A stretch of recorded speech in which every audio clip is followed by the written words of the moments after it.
Hey guys, welcome back to my channel Life Sciences with Essays. So today's session is all about the biogeochemical cycle, and most probably this is all about nitrogen cycle. And before starting the session, please subscribe my channel if you have not subscribed and you are new to my channel. So here bio refers to the living organism and geo refers to the earth, and the term biogeochemical implies that the biological or geological and chemical factors that are involved in the process, and this is in whole refers to the biogeochemical cycle. And here the definition is the more or less cyclic path of elements in the biosphere from the environment to the organism and then back to environment is called as biogeochemical cycle. इसमें होता क्या है, जो हमारी atmosphere में जो present रहता है, ऑर्गेनिक फॉर्म में जो प्रेजेंट रहता है एलिमेंट्स, वो बैक टू ऑर्गेनिज्म आता है, फिर ऑर्गेनिज्म से बैक टू एनवायरनमेंट जाता है.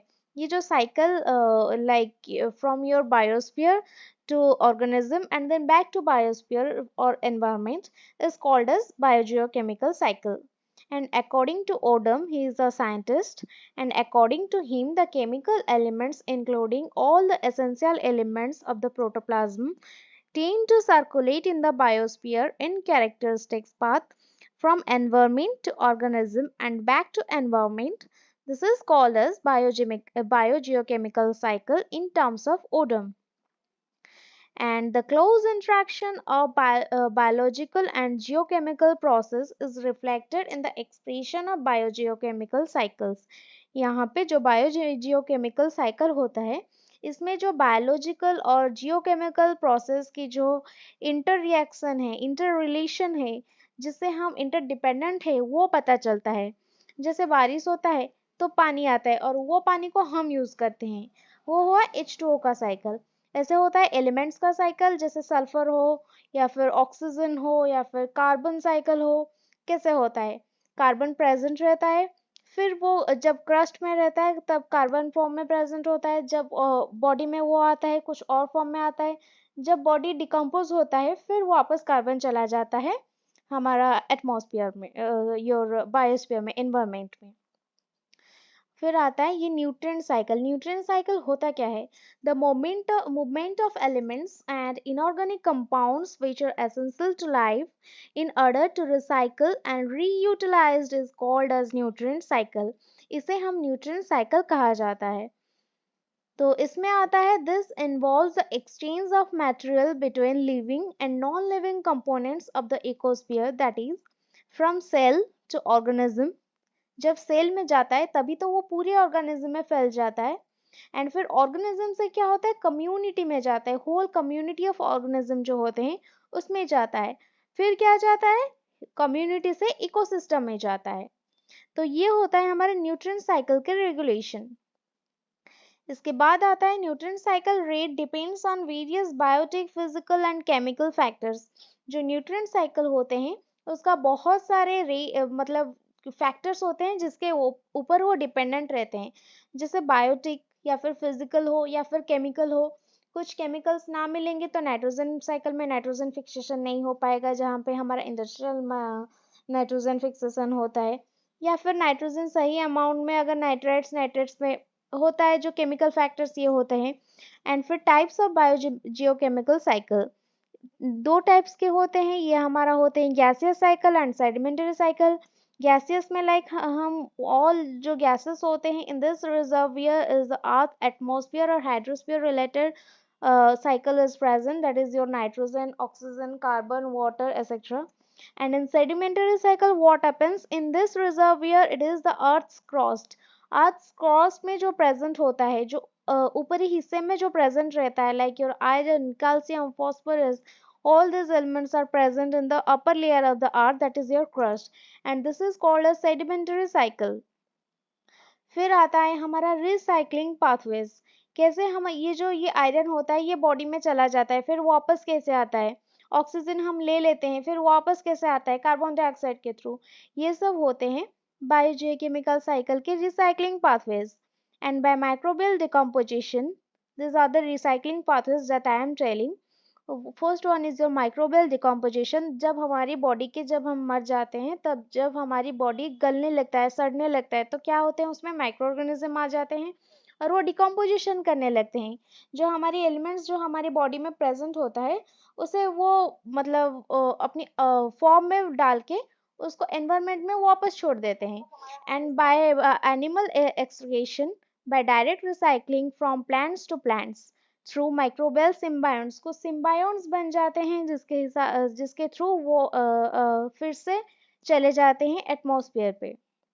जैसे हमारा ऑक्सीजन या फिर कुछ भी साइकिल हो, वो सिम्बायोन्ट्स, माइक्रोबियल सिम्बायोन्ट्स जो बनते हैं वो काम करते हैं, जैसा हमारे नाइट्रोजन फिक्सेशन हो, किसी में भी हो। And by physical means involving direct action of solar energy. जब सोलर एनर्जी पड़ता है तो वो ड्राई करके अपने अंदर जो डिकम्पोजिंग मैटर के अंदर जो भी कुछ एलिमेंट्स होता है उसे ले जाते हैं, डिकम्पोज कर देते हैं, उसे ब्रेक डाउन कर देते हैं। And by the use of fossil energy आज in the industrial fixation of nitrogen, industrial fixation जो नाइट्रोजन का होता है, उसमें फॉसिल एनर्जी भी यूज हो जाता है। एंड फिर आता है हमारा बायोजियोकेमिकल साइकिल की एक बड़ा साइकिल होता है nitrogen cycle, and it is the very important cycle for most of the exam. And so here it is the note for you. And और ये नोट मैं बनाई हूँ आपका प्रेसकट और बहुत सारे 2-3 माइक्रोबायोलॉजी के बुक को रेफर करके मैं आपके लिए एक नोट बनाई हूँ। अगर आपको ये अच्छा लगता है तो please tell me in comment section. And nitrogen cycle, this is the nitrogen cycle is the example of gaseous biogeochemical cycle. As the name suggests, we can see here involvement of gaseous cycle is there. And nitrogen cycle represent one of the most important nutrient cycle found in the ecosystem. And the definition is, this cycle is a biogeochemical process through which nitrogen gas is converted to many forms consecutively, passing from atmosphere and to the soil to organism and back to atmosphere. पहले ये nitrogen हमारे atmosphere में बहुत amount में present रहता है, फिर क्या होता है, ये एटमॉस्फेयर से माइक्रोब्स के थ्रू सॉइल में आता है, एंड देन सॉइल से ऑर्गेनिज्म से आते हैं जो यूकैरियोटिक या फिर बड़े ऑर्गेनिज्म होते हैं, उस पे आता है। फिर जब ऑर्गेनिज्म की डेथ हो जाता है, वो बैक टू एटमॉस्फेयर चले जाते हैं। ये होता है टोटल नाइट्रोजन साइकिल के procedure. And it is a biogeochemical process which transforms the inert nitrogen present in the atmosphere to a more usable form of living organism. ये एक है, ये दूसरी डेफिनेशन है नाइट्रोजन साइकिल को। इधर you can write this first one और you can write this second one. फिर हम देख लेते हैं इसका बेसिक पॉइंट क्या होता है। Nitrogen is an essential element of all protoplasm, is required nutrient for all living organisms to produce a number of complex organic molecules like हमारा अमीनो एसिड बनते हैं जो हमारी बिल्डिंग ब्लॉक ऑफ प्रोटीन्स है, हमारी बॉडी को बहुत चाहिए होता है। एंड फिर हमारा जो न्यूक्लिक एसिड होता है, डीएनए आरएनए लाइक ये सब बनते हैं। तो नाइट्रोजन एक बहुत ही अहमियत रोल है हमारी जिंदगी में, हमारी बॉडी में। एंड सॉरी, देन आता है ये हमारा नाइट्रोजन साइकिल है। तो इसमें क्या होता है, पहले नाइट्रोजन गैसियस फॉर्म में प्रेजेंट होता है, एंड फिर जब नाइट्रोजन फिक्सेशन होता है, ये ऑर्गेनिक नाइट्रोजन में कन्वर्ट हो जाता है। ऑर्गेनिक नाइट्रोजन में कन्वर्ट होने के बाद फिर क्या आता है, हमारा एमोनिफिकेशन, जो अमोनिया फॉर्मेशन करता है। यार हम देख सकते हैं NH4 फॉर्मेशन हो गया। फिर होता है नाइट्रिफिकेशन। नाइट्रिफिकेशन में क्या होता है, नाइट्राइट या फिर नाइट्रेट, कुछ this is nitrate, it is mistakenly written, it is A. And then denitrification होता है। डिनाइट्रिफिकेशन क्या होता है, जो भी हमारी बॉडी में नाइट्रोजन प्रेजेंट होता है हमारे डेथ के बाद, वो वापस चले जाते हैं नाइट्रोजन गैस बनकर एनवायरनमेंट में, योर एटमॉस्फेयर में। And this is the basic step of nitrogen cycle. And this step involves several processes like nitrogen fixation, हमारा नाइट्रिफिकेशन हो, assimilation हो, ammonification हो, denatrification हो, इसका बहुत सारे स्टेप होते हैं। और इसमें से पहला आता है हमारा जो स्टेप, वो है नाइट्रोजन फिक्सेशन। वो कैसे होता है, it is the initial step of your nitrogen cycle. And biological fixation of nitrogen goes on in both the autotrophic and heterotrophic strata of the ecosystem, and in both aerobic and anaerobic zones of soil and aquatic sediments. And it is achieve by symbiotic and non symbiotic, means ये दो type के होते हैं, जो symbiotic एक होता है and non symbiotic एक होता है, ये दो टाइप में किया जाता है। और इसमें एक होता है जो बायोलॉजिकल फिक्सेशन बोलते हैं, इसमें माइक्रो ऑर्गेनिज्म के इन्वॉल्व होते हैं। और दूसरी प्रोसीजर एक होता है industrial nitrogen fixation. Industrial nitrogen fixation में क्या होता है, हम कुछ प्रोसेस लेकर, इंडस्ट्रियल सिस्टम लेकर हम नाइट्रोजन फिक्सेशन करते हैं। यहाँ पे हम देख सकते हैं इसका दो टाइप हम लिखे हैं, एक फिजिकल होता है, फिजिकल और non biological process of nitrogen fixation. इसमें क्या होता है, एक इंडस्ट्रियल आता है, एक नेचुरल आता है। और बायोलॉजिकल में क्या आता है, एक सिम्बायोटिक और एक नॉन सिम्बायोटिक। फिर से सिम्बायोटिक का दो आता है, लेगुमिनस के थ्रू होता है एंड नॉन लेगुमिनस के थ्रू होता है। ये सब इसका आप देख सकते हैं, अगर इसी टाइप के नोट लिखेंगे तो आपको अच्छे खासे मार्क्स मिल जाएंगे। फिर इधर देख लेते हैं इंडस्ट्रियल नाइट्रोजन फिक्सेशन होता क्या है। Under great pressure at a temperature of 600 degree Celsius and with the use of an iron catalyst, hydrogen and atmospheric nitrogen can be combined to form ammonia in the Haber-Bosch process, which is used to make fertilizer and explosive। जब हम बहुत huge amount के fertiliser बनाते हैं तो हम क्या बोलेंगे, माइक्रो ऑर्गेनिज्म को जाके बोलेंगे तो नाइट्रोजन फिक्सेशन कर हम फर्टिलाइजर बनाएंगे, ये तो नहीं हो सकता। तो इसी वजह से हम इंडस्ट्रियल नाइट्रोजन फिक्सेशन करते हैं, या फिर जब भी एक्सप्लोजिव बनाते हैं तभी हमारा इंडस्ट्रियल नाइट्रोजन फिक्सेशन होता है। फिर आता है हमारा automobile engine and thermal power plants release various nitrogen oxides and formation of NO from N2 and O2 is here N2 is nitrogen gas and O2 is oxygen gas, it is written in short form, and I think you all know this. And due to photons and especially lightning can fix nitrogen, जो हमारा lightning होता है उसमें भी nitrogen fixation हो सकता है।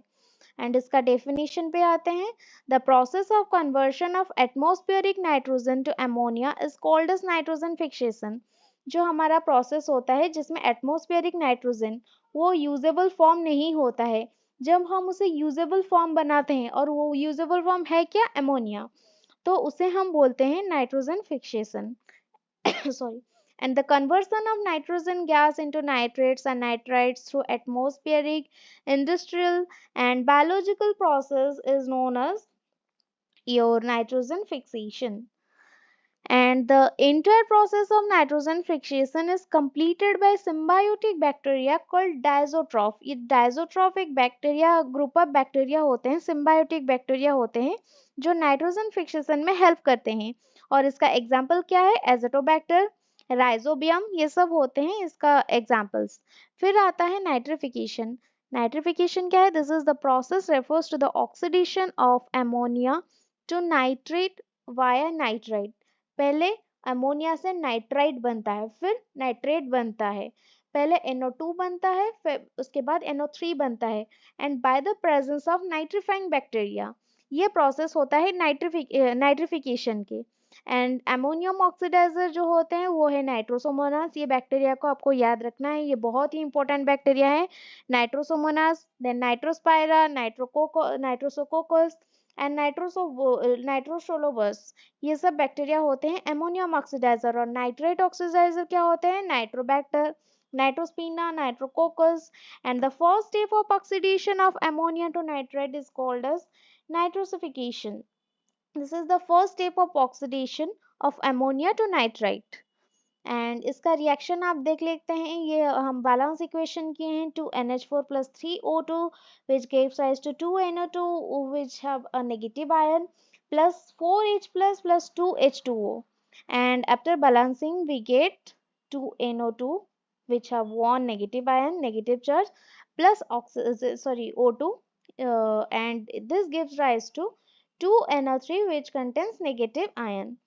And फिर क्या आता है हमारा असिमिलेशन। असिमिलेशन में होता क्या है, the plants are then capable of incorporating, जो प्लांट्स जो होते हैं वो अपने अंदर इनकॉर्पोरेट कर पाते हैं, अपने अंदर समा देते हैं, वो जो नाइट्रोजन होता है उसको अपने अंदर समा देते हैं, fix then they have capable of incorporating the fixed nitrogen into protoplasm by amino acid and protein synthesis after being converted into forms of ammonia and soluble nitrates by the process of nitrogen fixation। And after this, a part of plant protein passes on into animals by the process of consumption in the food chain, where they get converted into animal protein while rest get decomposed after the death and decay of plant body. इसके बाद आता है हमारा ammonification, एक process है when a plant और animal dies और an animal expels waste the initial form of nitrogen is organic. हम देख सकते हैं जो हमारा एक्सक्रेशन होता है वो तीन वैरायटी के होते हैं। एक यूरियोटेलिक जो यूरिया एक्सक्रेट करते हैं, एक होते हैं यूरिकोटेलिक जो होते हैं हमारे यूरिक एसिड एक्सक्रेट करते हैं, जो हमारे बर्ड्स होते हैं वो यूरिक एसिड एक्सक्रेट करते हैं। और हम जो होते हैं वो यूरिया एक्सट्रैक्ट करते हैं, हमारी यूरिन में यूरिया होता है। और एक होता है अमोनिया। अमोनिया कौन एक्सक्रेट करते हैं, सॉरी, अमोनिया एक्सक्रेट वो करते हैं जो पानी में रहते हैं, उसके पास भरा भरा पानी रहता है, like fish excrete their waste product as ammonia. And we excrete, हमारे पास मीडियम लेवल के पानी होता है तो हम यूरिया एक्सक्रेट करते हैं। And uric acid is the most concentrated form of your this nitrogen presenting excreta. तो वो यूरिक एसिड में बहुत कम अमाउंट के पानी होते हैं, इसलिए वो अपनी वेस्ट को यूरिक एसिड में कन्वर्ट करके छोड़ते हैं। And release of ammonia from organic nitrogenous compound is term as ammonification. And here protein and other organic nitrogen compounds of living and dead organism find their way back to soil and decomposed by microorganisms, mainly bacteria and fungi. And after denitrification what happens, denitrification is the process जब nitrogen वापस जाता है अपनी biological your environment में, your atmosphere में। So nitrogen can however be permanently lost from the cycle by the biological process of denitrification. And denitrification is the reduction of nitrates back into the largely inert nitrogen gas, thus completing nitrogen cycle. And typically nitrate is reduced via N2O. N2O is nitrous oxide to nitrogen gas, and this process is 2 denitrification, or we can say this as dissimilatory nitrate reduction. This term को आपको याद रखना है, this dissimilatory nitrate reduction। ये जो underline terms है, this will fetch you more marks. Write it in capital letter or underline it, this will fetch you more marks in exam. And only facultative anaerobic bacteria carry out the process। facultative anaerobe क्या होते हैं, anaerobe पहले क्या होते हैं, जो बिना oxygen के रहते हैं। facultative क्या होते हैं, जो anaerobe होते हैं पर ऑक्सीजन को बर्दाश्त कर सकते हैं, वो होते हैं facultative anaerobes। और इसका एग्जाम्पल क्या होते हैं, पहले हम देख सकते हैं क्लोस्ट्रिडियम और सिडोमोनास। ये क्या करते हैं देख लेते हैं हमारा। See here it is NO3 is converted by a nitrate reductase, it is converted into NO2, and your equation your what this element is called as hyponitrate reductase. In the presence of hyponitrate reductase, this is converted into NH2 and N2 and N2O, and after that it also converted to N2. N2 is your nitrogen gas, and this is whole process of denitrification. And this equation is very important in your nitrogen cycle, so you have to write it in your exam and in your notes. It is the very important form. And then what happens, the next subheading is about the loss of nitrogen cycle। इसमें क्या होता है, some nitrates are lost in the deep marine sediments from where they can't be recycled, while some may be reobtained and made available for recycling through marine birds and fishes। जो हमारी और deep ocean में है उसमें जब degradation होते हैं, तो जब डिग्रेड होते हैं उसमें क्या होता है, सम नाइट्रेट्स आर लॉस्ट, तो इसमें हमारा कुछ नाइट्रोजन साइकिल के लॉस होते हैं। फिर आता है nitrifying bacteria plays a key role in the nitrogen cycle, inhabit the topsoil. And topsoil में ये इनहैबिट करके रहते हैं, पर जब सॉइल एरोजन होता है ये बैक्टीरिया का लॉस हो जाता है। The soil halogen result in loss of this bacteria and this disturbs the nitrogen cycle. And the nitrogen compounds in the soil may be leached or washed and are not available for your absorption by plant roots. And due to the geological uplift, this sedimentary rock moved to land। इसका importance क्या है देख लेते हैं। It helps plants to synthesize chlorophyll from nitrogen compounds, and it helps in converting inert nitrogen gas into a unstable form for the plants through the biochemical process, and forms many crucial compounds and important biomolecules. Nitrites and nitrates are released into the soil, which helps in enrichment of soil with releasing nutrients requirement for your cultivation. And in the process of ammonification, the bacteria helps in decomposing the animal and plant matter, which helps to clean up the environment. जब ammonification होता है तो this bacteria helps in decomposing animal, जो हमारा dead and decaying plant and animal matter होता है उसे वो क्लीन करने में हेल्प करता है, वो डिग्रेड कर देता है, सारे नाइट्रोजन को एटमॉस्फेयर में छोड़ देता है, इसलिए हमारा एनवायरनमेंट क्लीन हो जाता है, डिग्रेडेशन प्रोसेस अच्छे से हो जाता है. And this is all about today's session. If you find this profitable, if you find this your worthy, then you can subscribe my channel. If you like this video, then share with your friends, and please subscribe this channel for more videos. If you want this type of video in other topic, you can comment me in comment section also. So this is all about today. Have a nice day. Thank you.